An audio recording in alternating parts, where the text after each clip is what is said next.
आज हम एक ऐसे क्रांतिकारी की बात करने वाले हैं जो भगत सिंह के साथ कंधे से कंधा मिलाकर चले तो, लेकिन उन्हें वो मान और सम्मान ना मिल पाया जिसके वो हकदार थे।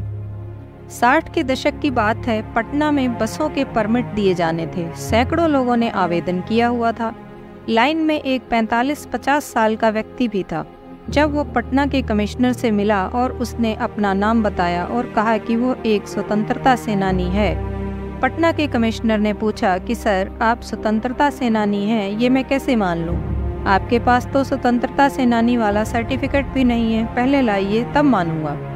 ऐसे में उस व्यक्ति को भगत सिंह का लिखा वो पत्र याद आ गया जो शहीद आजम ने उन्हें अंडमान जेल में काला पानी की सजा काटते वक्त भेजा था। भगत सिंह ने लिखा था, आप दुनिया को यह दिखाएं कि क्रांतिकारी अपने आदर्शों के लिए मर ही नहीं सकते, बल्कि जीवित रहकर जेलों की अंधेरी कोठरियों में हर तरह का अत्याचार भी सहन कर सकते हैं। मगर आज इसका ये सिला मिला था कि उनसे स्वतंत्रता सेनानी होने का सर्टिफिकेट मांगा जा रहा था। कौन था ये व्यक्ति? ये व्यक्ति वो था जिसके सिर पर जिम्मेदारी थी 1929 में सेंट्रल असेंबली में बम फोड़ने की।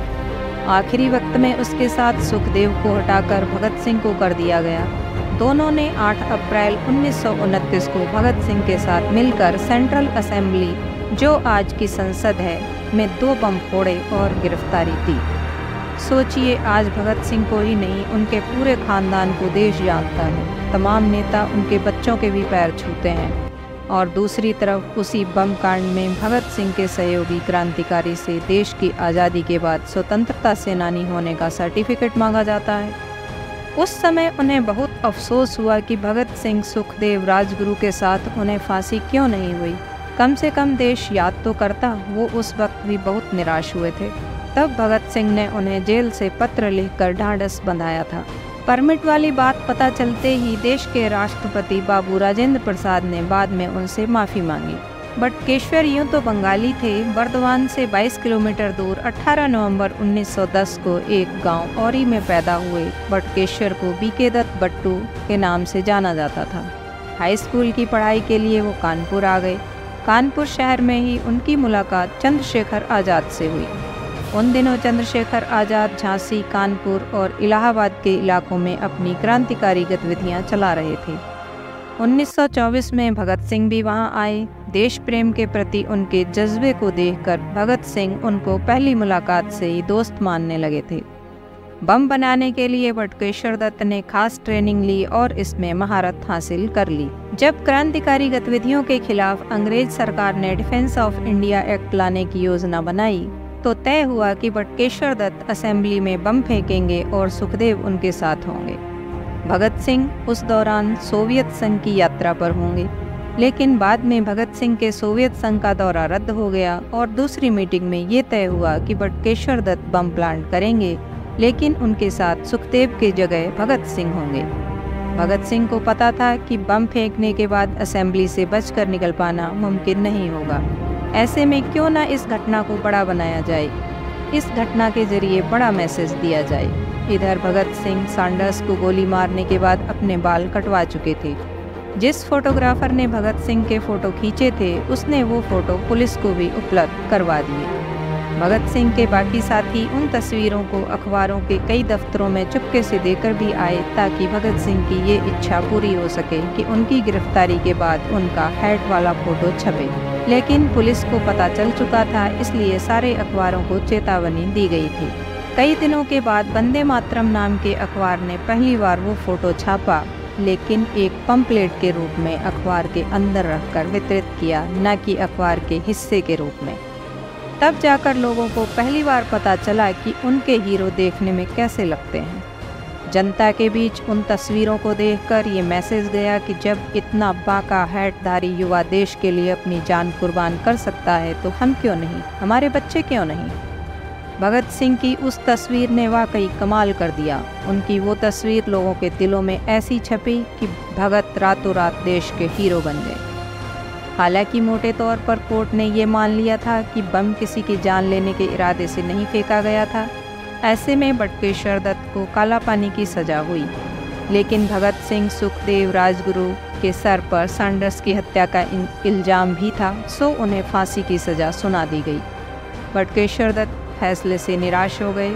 उन्होंने ये बात भगत सिंह तक पहुंचाई भी कि वतन पर शहीद होना ज़्यादा फ़ख्र की बात है।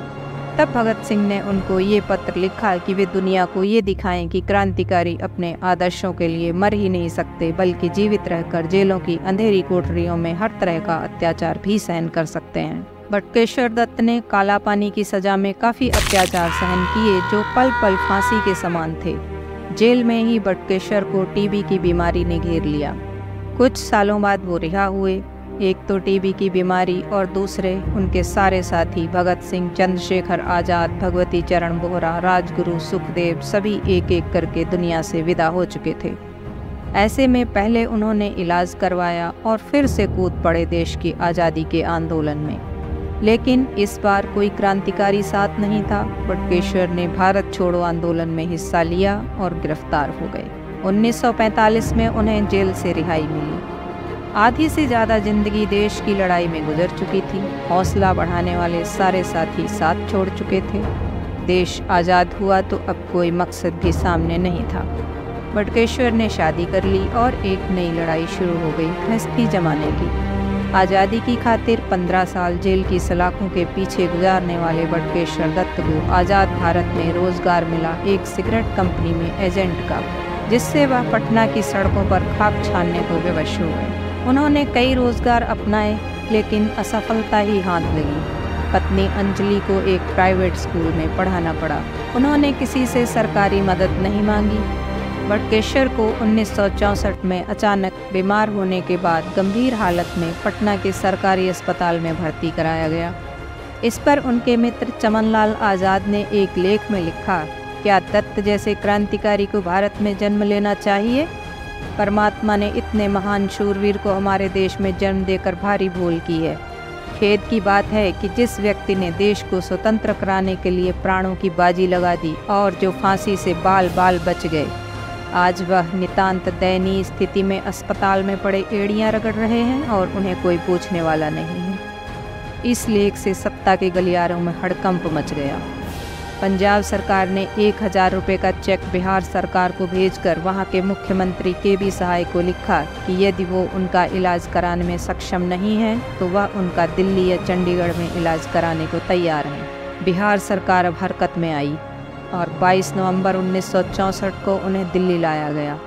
दिल्ली पहुंचने पर उन्होंने पत्रकारों से कहा था, मुझे स्वप्न में भी ख्याल न था कि मैं उस दिल्ली में जहां मैंने बम डाला था एक अपाहिज की तरह स्ट्रेचर पर इस तरह लाया जाऊंगा। बाद में पता चला कि दत्त बाबू को कैंसर है। दत्त को सफदरजंग अस्पताल में भर्ती किया गया। पीठ में असहनीय दर्द था। ट्रीटमेंट की व्यवस्था केवल एम्स में थी, लेकिन वहां भी कमरा मिलने में देरी हुई। 23 नवंबर को पहली बार उन्हें कोबाल्ट ट्रीटमेंट दिया गया और 11 दिसंबर को उन्हें एम्स में भर्ती किया गया। पंजाब के मुख्यमंत्री रामकिशन जब दत्त से मिलने पहुंचे और उन्होंने पूछ लिया, हम आपको कुछ देना चाहते हैं, जो भी आपकी इच्छा हो मांग लीजिए। छलछलाई आंखों और फीकी मुस्कान के साथ उन्होंने कहा, मुझे कुछ नहीं चाहिए, बस मेरी यही अंतिम इच्छा है कि मेरा दाह संस्कार मेरे मित्र भगत सिंह की समाधि के बगल में किया जाए। लाहौर षड्यंत्र केस के किशोरी लाल अंतिम व्यक्ति थे जिन्हें उन्होंने पहचाना था। उनकी बिगड़ती हालत देखकर भगत सिंह की मां विद्यावती पंजाब से उनसे मिलने आई।